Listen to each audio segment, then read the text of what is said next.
소중한 위나 자을 잘라내거나 죽은 만큼 고통스러운 항암제 치료를 하게 된다.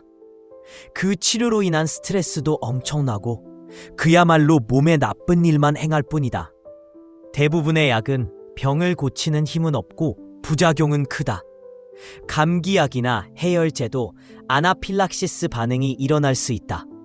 아나필락시스 반응은 치명적인 쇼크 증상이다. 암보다 약이 훨씬 무섭다고 해도 과언 아니다. 또한 개복 수술을 할 때 복막을 건드리면 즉시 상처가 생겨 유착이 일어난다. 그로 인해 장이 막히면 굉장히 고통스럽고 청상세포 경계가 무너진 곳에 암세포가 끼어들어 증식하기 쉬워진다. 내가 의사가 된 지 얼마 안 되었을 때는 암은 수술이나 항암제로 치료된다고 굳게 믿고 있었다.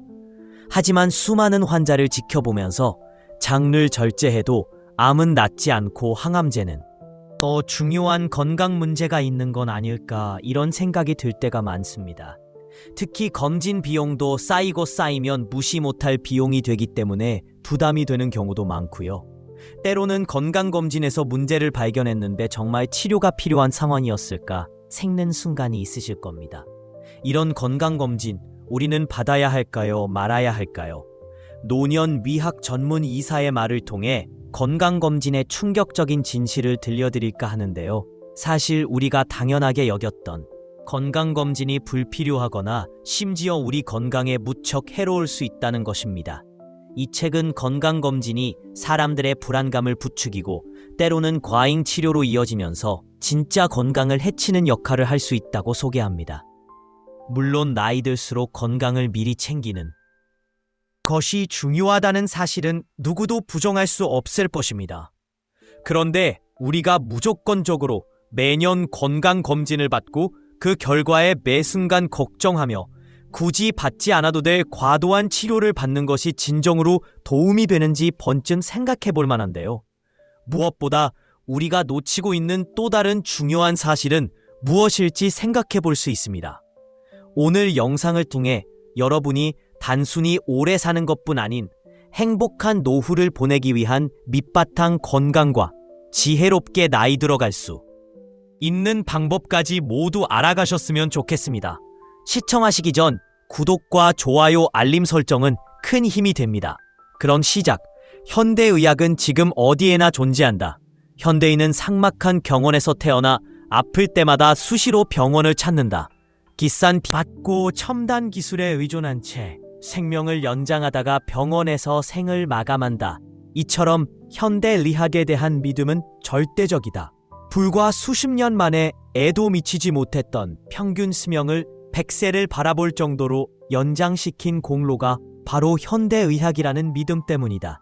하지만 현대의학의 과연 만병통치가 현대의학에 대한 절대적인 신뢰가 혹시 우리 몸을 더 해치고 있지는 않을까? 거짓말 같은 참말로 많은 의사들은 환자에게는 약이나 검진을 권하지만 정작 본인은 하지 않는 경우가 많다.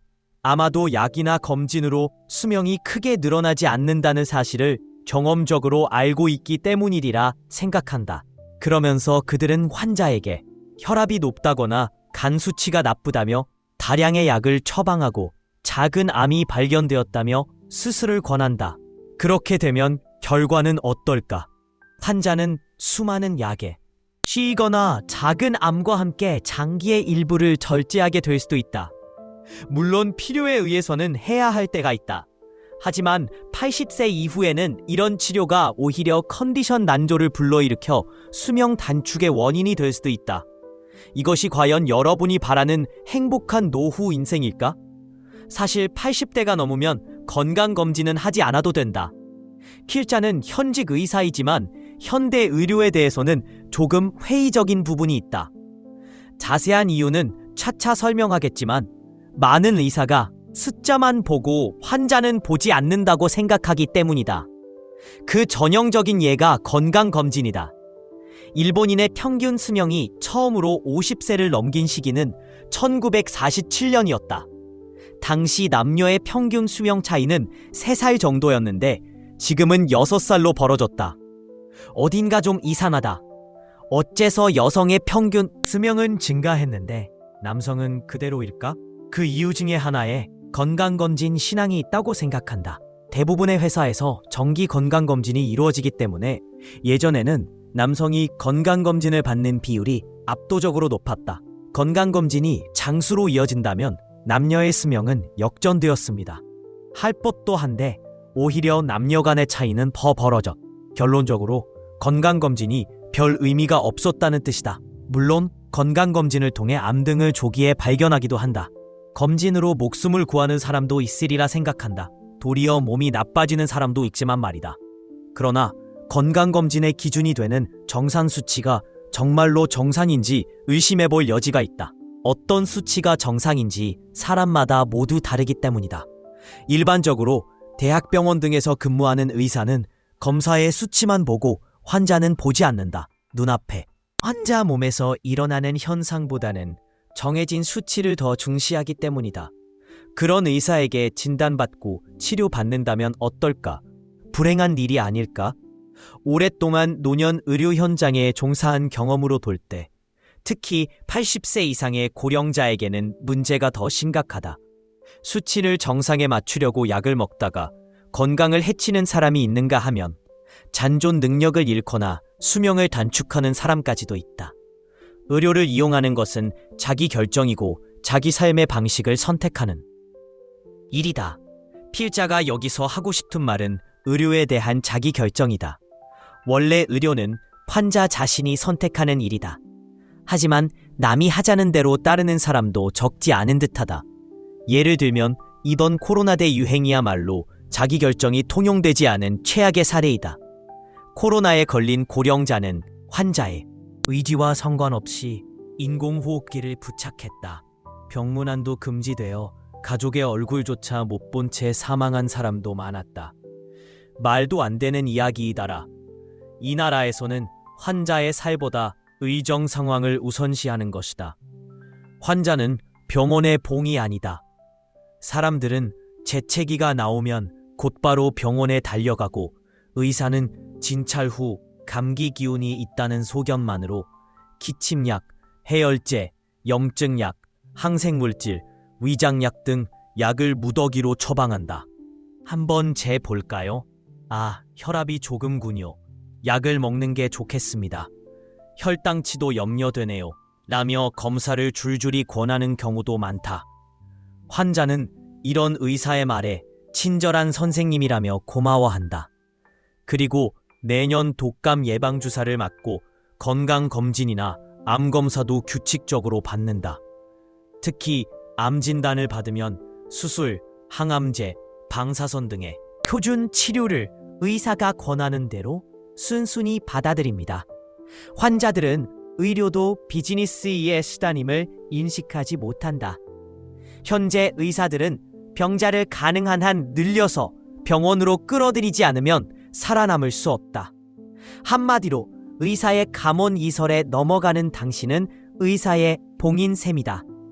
당신의 중요한 시간과 돈을 의사에게 바치는 것을 넘어 생명까지 단축될 수 있기 때문이다. 병원에 자주 가는 사람일수록 빨리 죽는다. 50년 동안 의사로서 일을 해온 내가 무엇보다 자신있게 말할 수 있는 것은 병원을 자주 갈수록 약이나 의료 행위로 수명이 단축되기 쉽다는 사실이다. 의사를 찾아가면 갈수록 검사를 자주 하게 되고 그 결과 이상이 발견되어 약을 먹거나 수술을 하게 된다.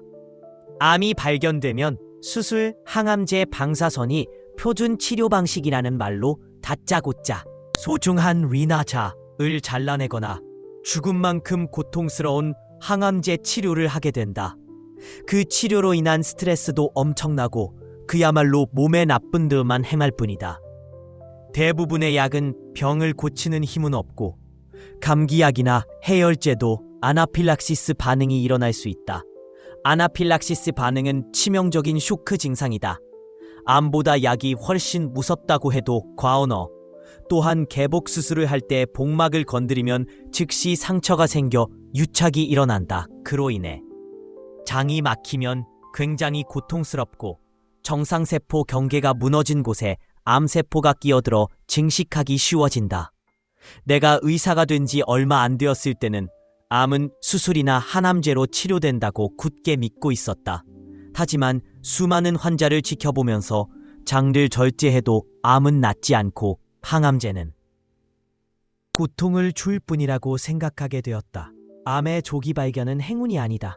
암의 조기 발견과 조기 치료에 도움이 된다는 첨단 기계와 새로운 검사 방법이 계속 개발되면서 의학계는 이미 오래전부터 암은 치료되는 병이다.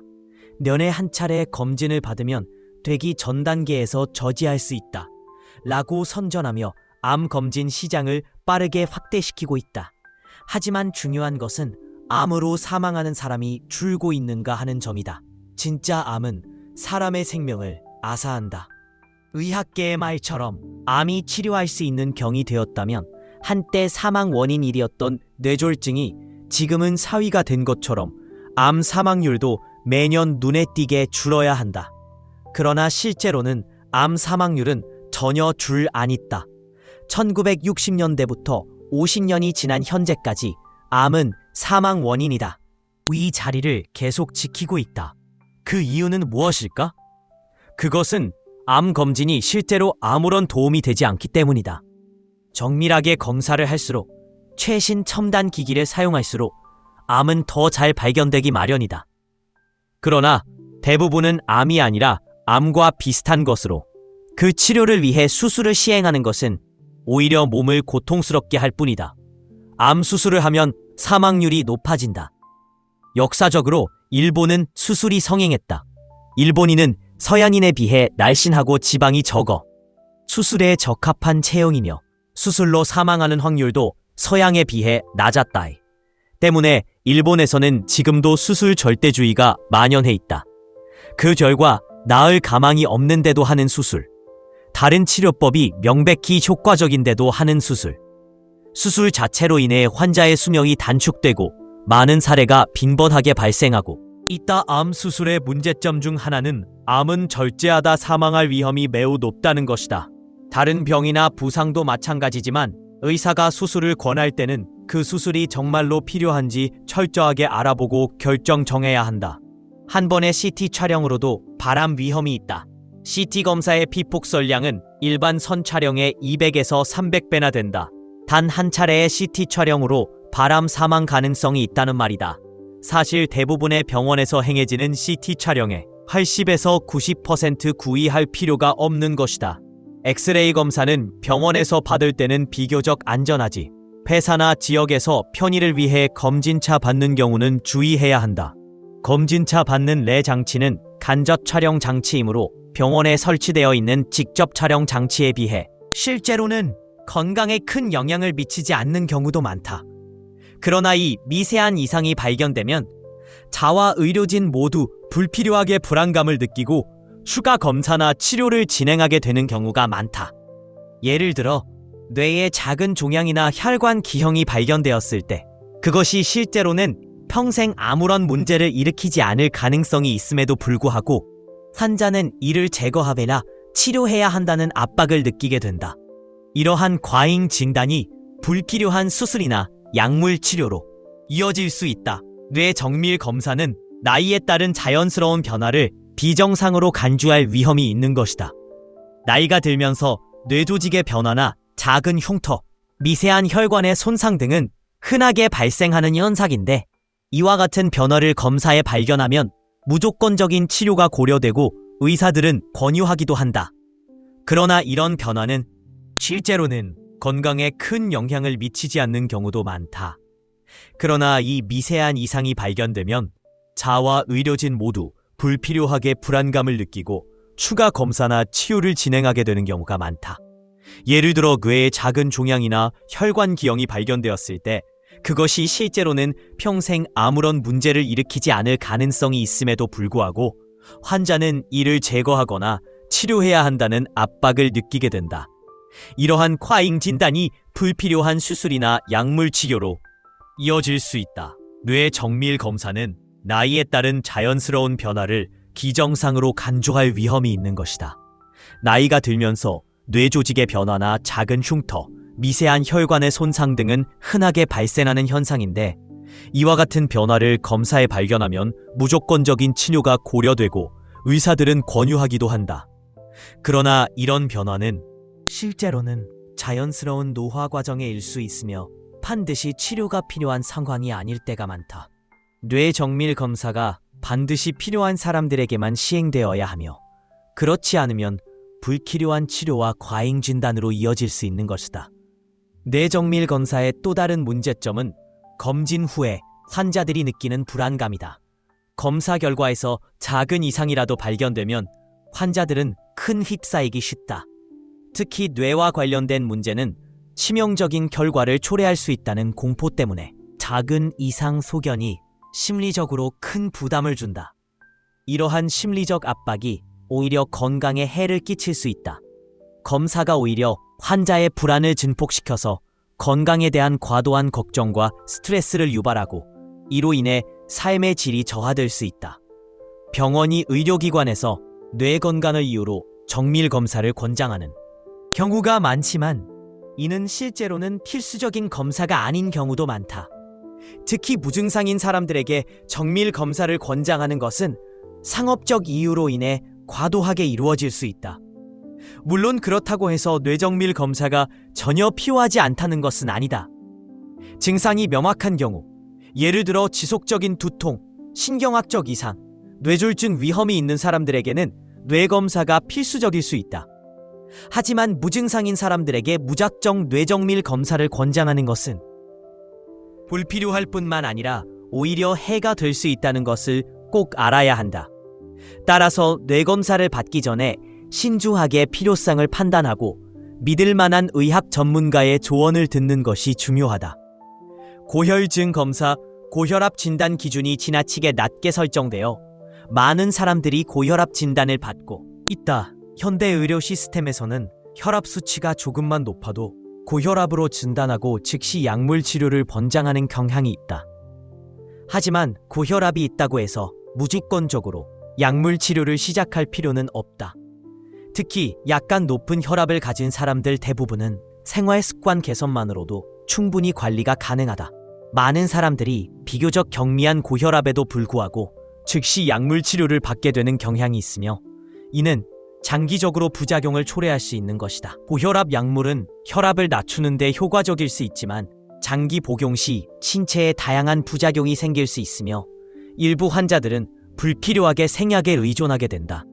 또한 약물 치료로 혈압을 인위적으로 낮추는 것이 항상 건강에 이로운 것은 아니며 약물의 필요성을 판단할 때는 신중해야 한다. 고혈압을 관리하는 데 있어 생활 습관 개선이 약물 치료보다 더 중요한 역할을 한다. 고혈압이 있는 사람들 대부분이 건강한 식습관, 규칙적인 운동, 체중 관리, 스트레스 감소 등을 통해 혈압을 자연스럽게 조절할 수 있다. 특히 체중 감량과 염분 섭취 조절이 혈압을 낮추는데 매우 효과적이다. 이렇게 하면 고혈압을 약물 없이도 충분히 관리할 수 있는 경우가 많다. 그래서 고혈압 환자에게 가장 중요한 것은 약물에 의존하기보다는 생활 습관을 개선하고 꾸준히 관리하는 것이다. 나이가 들수록 습관을 바꿀 수 있어야 하는 것이다. 특히 고혈압이 심하지 않은 경우 생활 습관만으로도 혈압을 효과적으로 조절할 수 있으며 이는 약물 부작용을 피하는 데도 도움이 된다. 고혈압 진단을 받으면 많은 사람들이 자신이 중대한 건강 문제를 가지고 있다고 믿고 큰 불안감을 느끼게 된다. 물론 고혈압 자체가 중요한 문제이지만 지나치게 불안해하거나 즉각적으로 약물에 의존하는 것은 장기적으로 건강을 해칠 수 있다. 오히려 고혈압을 이완하는 요가, 명상, 운동 등의 스트레스 관리 기법을 통해 혈압을 조절하는 것이 더 효과적일 것이다. 고혈압 약물은 혈압을 임의적으로 낮추는 데 효과적이지만 장기 복용 시 어지러운 피로감을 발생시킨다. 심지어는 신장 손상 등의 부작용을 유발할 수 있다. 약물의 장기적 효과와 그로 인한 신체적 변화는 반드시 고려해야 하며 고혈압을 약물 없이 관리할 수 있는 나만의 생활 루틴을 찾아보는 것이 중요하다. 식이요법과 운동을 통해 관리할 수 있는 것은 당연한데 특히 나트륨 섭취를 줄이고 과일과 채소를 많이 섭취하는 것이 고혈압 관리에 큰 도움이 될 수 있다. 혈당 검사. 혈당 검사는 당뇨병 위험을 파악하는 중요한 방법 중 하나이지만 당 수치는 다양한 요인에 의해 일시적으로 변동할 수 있다. 예를 들어 검사 전날의 식사 내용, 스트레스 수준, 운동량 등이 혈당 수치에 큰 영향을 줄 수 있다. 따라서 한 번의 혈당 검사 결과가 다소 높게 나온다고 해서 당장 당뇨병으로 진단받는 것은 무리가 있다는 것이다. 특히 공복 혈당 수치에 대한 지나친 집착을 경계해야 한다. 공복 혈당이 높게 나왔다는 이유만으로 무조건 당뇨병 치료를 시작하는 경우가 많지만 사실 이 수치는 일상적인 요인에 의해 변할 수 있으므로 신중하게 해석해야 한다. 혈당 검사를 포함한 여러 검진 결과가 정상 범위를 벗어났다는 이유만으로 과도한 걱정을 하는 경우가 많다. 혈당이 다소 높게 나왔다고 해서 당뇨병으로 바로 진단을 내리고 약물 치료를 시작하는 것은 지나친 대응일 수 있다. 많은 경우 혈당 수치가 경미하게 덜어도 생활 습관의 개선만으로도 충분히 조절 가능하며 불필요한 약물 치료는 오히려 부작용을 유발할 수 있다. 혈당 수치를 관리하는 데 있어 검진 그 자체보다 생활 습관의 변화가 더 중요한 역할을 한다. 혈당을 낮추기 위해 지나치게 의학적 개입에 의존하기보다는 식단 조절, 규칙적인 운동, 스트레스 관리 등 일상적인 생활 습관을 개선하는 것이 훨씬 더 효과적이고 지속 가능한 방법이다. 결론적으로 혈당 검사는 당뇨병 위험을 확인하는 유용한 도구이지만 그 결과를 절대적으로 해석해서는 안 된다. 검진 결과에 휘둘리기보다는 지속적인 생활 습관, 개선과 자신만의 건강 관리가 더 중요하다. 특히 모든 사람에게 무조건적으로 혈당 검사가 필요한 것이 아니라 개인의 건강 상태와 생활 습관에 맞는 적절한 검진을 받는 것이 필요하다. 80세가 넘으면 암 치료는 필요 없다고 생각한다. 만약 지금 필자에게 암이 발견된다 하더라도 통증이 너무 심하거나 음식물을 섭취하지 못하는 상태가 아닌 이상 제거하지 않을 것이다. 암은 세포 하나가 암에 걸리면서 조금씩 커진다. 보통 1cm 크기의 산, 종이 되려면 10년 정도 걸리는데 만약 전이 암이라면 그 10년 사이에 반드시 전이가 일어난다. 1cm 크기로 발견해서 행운인 것이 아니라 이때는 이미 어딘가로 전이 된 상태이지만 너무 작아서 발견하지 못하고 있을 뿐이다. 암이 3년 후에 재발했다 말은 3년 전에 암을 완벽하게 제거하지 못했다는 뜻이 아니라 당시에 이미 전이 되었고 그것이 커졌다는 의미이다. 필자가 암에 걸려도 제거하지 않겠다고 결심한 이유이다. 특히 80세가 지난 사람이라면 수술할 필요가 없다. 나이가 들면 들수록 암은 진행이 느려지고 쉽게 전이 되지 않기 때문이다. 그러므로 굳이 손을 대기보다는 지켜보는 편이 낫다. 사실 발견하지 못했을 뿐 훨씬 이전부터 암을 지닌 채 살아왔고 앞으로 서서히 진행되겠지만 한순간에 나빠지는 일은 거의 없기 때문이다. 암 치료는 간단하지 않다. 수술이든 화학치료든 몸에 심각한 부담을 줄 수밖에 없다. 체력이 크게 떨어지는 80세 이상의 고령자는 평소 생활로 되돌아가지 못할 확률이 높다. 암을 절제한다. 절제하지 않는다. 어느 쪽이 오래 살까? 암을 절제하는 편이 오래 살까? 절제하지 않는 편이 오래 살까? 솔직히 정답을 알 수 없다. 일본 의학계가 대규모 비교 조사를 하지 않았기 때문이다. 절제하는 편이 오래 사는 예도 있고 절제하지 않는 편이 오래 사는 예도 있다. 그렇지만 경험적으로 볼 때 절제하면 확실히 건강을 해친다. 대부분 암과 더불어 장기의 일부까지 함께 돌려내기 때문이다. 예를 들면 위암은 위를 절반까지 절제하는 경우가 다반사이다. 노화 현상을 질병으로 봐서는 안 된다. 현대 사회에서 성인이 걸리는 질병은 대부분 노화 현상으로 의사에게 치료를 받거나 약으로 고칠 수 있는 것이 아니다. 고혈압, 고콜레스테롤, 혈당 증가, 당뇨병 등의 성인병을 생활습관경이라고 부른다. 좋지 않은 생활 습관 때문에 그런 병에 걸린다는 의미다. 그리고 건강검진을 의무화해. 대사. 증후군을 마치 범죄인 단속하고 혈압이나 혈당치가 기준치에서 벗어나면 약으로 수치를 개선하도록 하는 등 국민의 건강을 엄격하게 지도 관리하기 시작했다.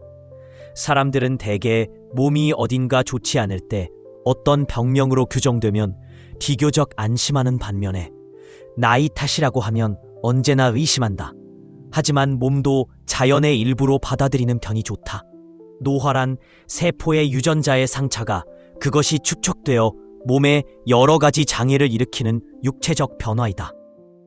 따라서 어느 정도의 통증이나 불편함은 자연의 섭리이고 어쩔 수 없다는 생각을 하여 그런 증상과 잘 사귀어 나가는 것이 합리적인 태도이다.